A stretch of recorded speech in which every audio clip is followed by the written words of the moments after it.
Thot Allahu Jalla wa Ala në librin e tij Fisnik: Ja ejuhalladhina amanu kutiba alaykumus siyamu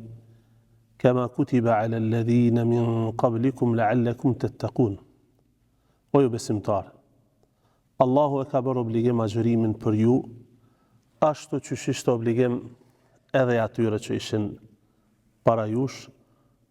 në mënyrë që të bëheni më të devotshëm, në mënyrë që të afroheni te Allahu Jalla wa Ala sa më të mirë. Është e qartë, nëse shikojmë në këtë ajet, se urtësia apo shkaku për të cilin Allahu Jalla Jalaluhu e ka bërë obligim agjërimin është arritja e devotshmërisë. Arritja e asaj të cilën Allahu Jalla wa Ala e don fort për robërit e tij.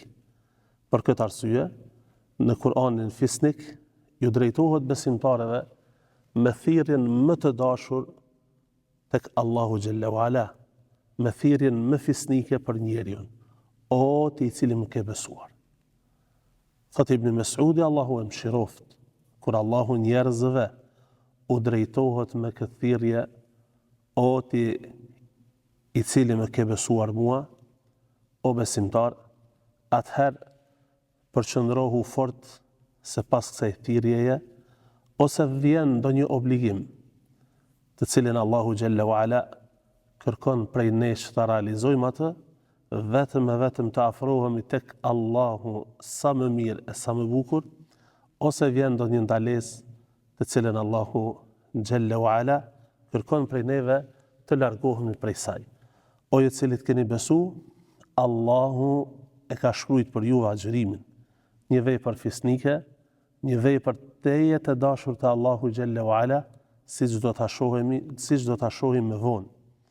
Allahu a ka bërë obligim agjërimin, sikur ishte obligim edhe atyre që ishin para jush, në mënyrë që të jeni më të devotshëm, në mënyrë që ky agjërim në ditën kur do të keni nevojë më së shumti për atë,